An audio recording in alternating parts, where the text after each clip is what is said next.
Having obtained the chairman's permission, I reminded the audience that those who were bidden to tarry at Jericho were not boys, but full-grown men whose beards had been shaved off by their enemies as the greatest indignity they could be made to suffer, who were therefore ashamed to return home until their beards had grown again. I added that the true parallel to their case could be found in a minister who, through falling into open sin, had disgraced his sacred calling, and so needed to go into seclusion for a while until his character had been to some extent restored. As it happened, I had given an exact description of the man who had attacked me so unjustly, and for that reason all who were present and knew the circumstances would be the more likely to remember the incident. There was in the hall that evening a gentleman from Essex, Mr. George Gould of Lawton, who felt so deeply sympathetic with me in the trying position in which I had been placed, through no fault of my own, and who also was so much impressed by what he had learnt, that shortly afterwards, meeting in London old Mr. Thomas Olney, one of the deacons of the church worshipping in New Park Street Chapel, he pressed him to secure my services as a supply for the vacant pulpit, and thus became, in the hand of God, the means of my transference from Cambridgeshire to the metropolis. The night before he came to London, Mr. Spurgeon gave the following poem, which he had composed, to the ladies with whom he had lodged after leaving Mr. Leading's school. It has probably never been published until now. The noble army of martyrs. Rouse thee, music, rouse thee, song. Noble themes await thee long, not the warrior's thundering car, not the battle heard afar, not the garment rolled in blood, not the river's reddened flood. Subjects more sublime I sing, soar thee then on highest wing. Sing the white-robed hosts on high, who in splendour suns outvie. Sing of them, the martyred band, with the palm branch in their hand. Fairest of the sons of light, midst the bright ones, doubly bright. Who are these of noble birth? Were they monarchs of the earth?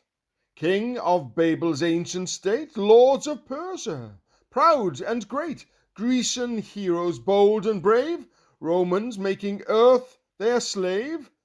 No. But hearken, heaven replies, list the music from the skies.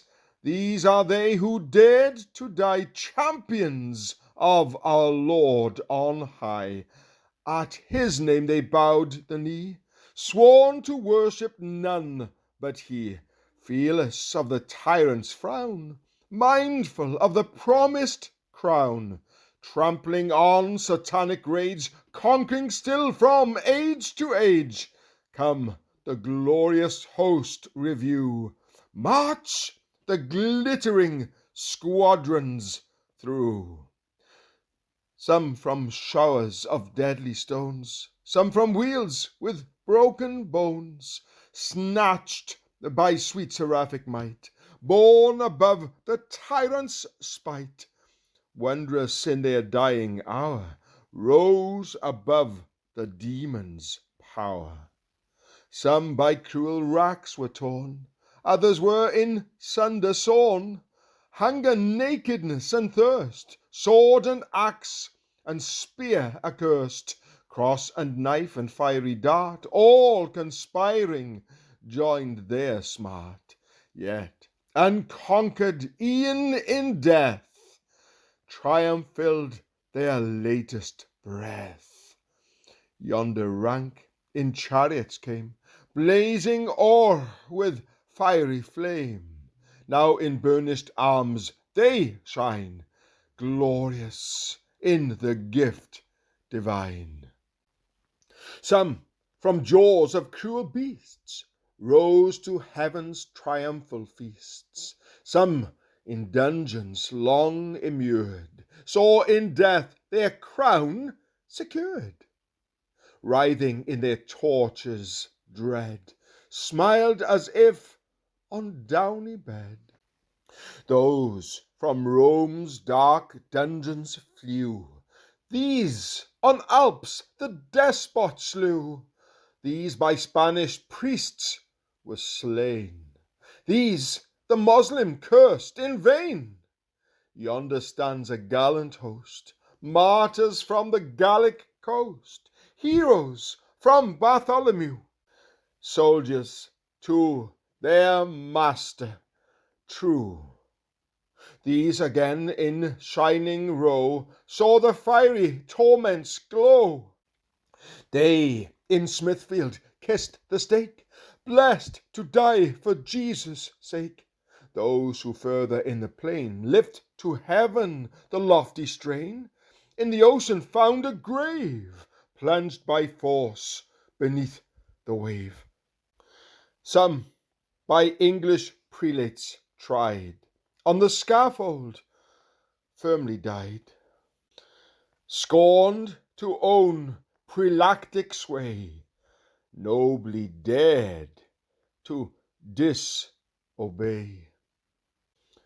Covenanters bold are there, sons of Scotia's mountains bare, mingled with the valiant band, heroes of my fatherland.